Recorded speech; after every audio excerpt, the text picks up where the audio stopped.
Hello my dear student, I hope आप लोग अच्छे होंगे और अच्छी तरीके से पढ़ाई कर रहे होंगे। आज हम इस सेशन में जानेंगे मैथमेटिक्स क्लास 12 के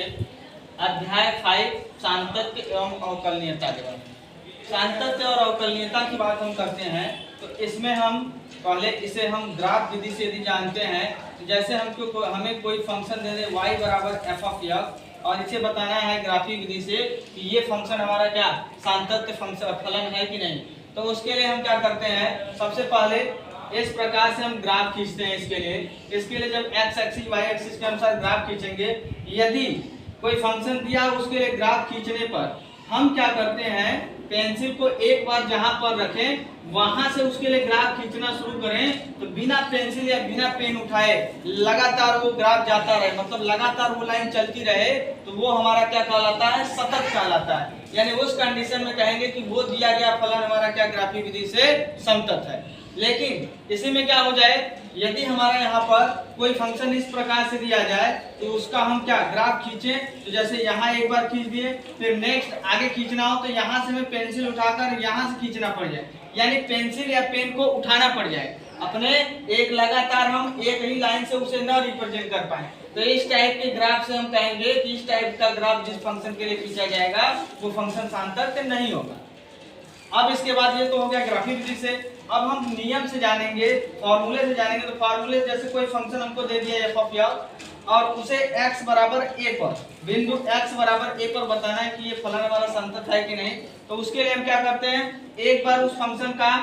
x बराबर a पर यानी उस बिंदु पर क्या चेक कर लेते हैं, वैल्यू ऑफ फंक्शन, उसका मान निकाल लेते हैं और एक बार उसी बिंदु पर उस फंक्शन का लिमिट वाला मान निकाल लेते हैं। और उस फंक्शन का मान और लिमिट का मान दोनों यदि आपस में बराबर आ जाते हैं तो हम लिमिट यानी संतत की परिभाषा से कह सकते हैं कि वो हमारा जो फलन है वो क्या है, संतत है।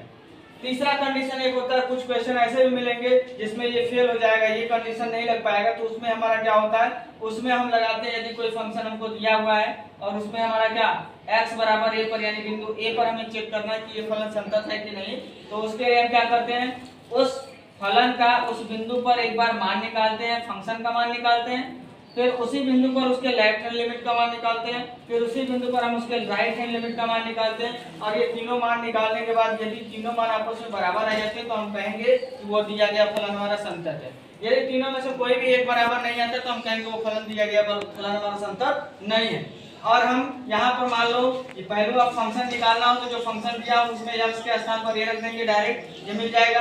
लेफ्ट हैंड लिमिट हम कैसे निकालते हैं, लेफ्ट हैंड लिमिट निकालने के लिए ये फार्मूला होता है limit x tends to a minus, left hand limit के लिए माइनस लिखते हैं, x tends to a minus bracket में f ऑफ x,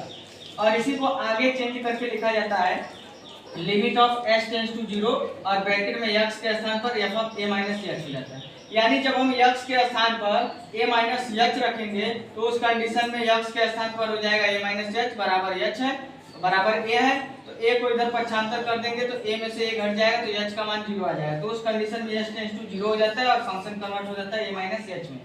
अब इसके बाद इसी प्रकार राइट हैंड लिमिट निकालते हैं, तो राइट हैंड लिमिट के लिए बस जहां माइनस लिख रहे हैं तो वहां प्लस हो जाएगा और यहाँ x के स्थान पर जहां a माइनस h रख रहे हैं तो वहां a प्लस h हो जाएगा, और जैसे ये h टेंड्स टू 0 चेंज हुआ था वैसे ये भी हमारा h टेंड्स टू 0 हो जाएगा। तो इस तरीके से हम राइट हैंड लिमिट और लेफ्ट हैंड लिमिट निकाल लेंगे और तीनों मान निकालकर चेक कर लेंगे कि क्या यह फलन हमारा संतत है कि नहीं। तो ये हमारा पूरा इसका इंट्रोडक्शन है, मतलब इस तरीके से हम इसे सॉल्व करेंगे। अब अगले वीडियो में नेक्स्ट वीडियो में इसके क्वेश्चन को जानेंगे, तो ये यदि समझ में आया तो क्वेश्चन भी समझ में आएगा। धन्यवाद।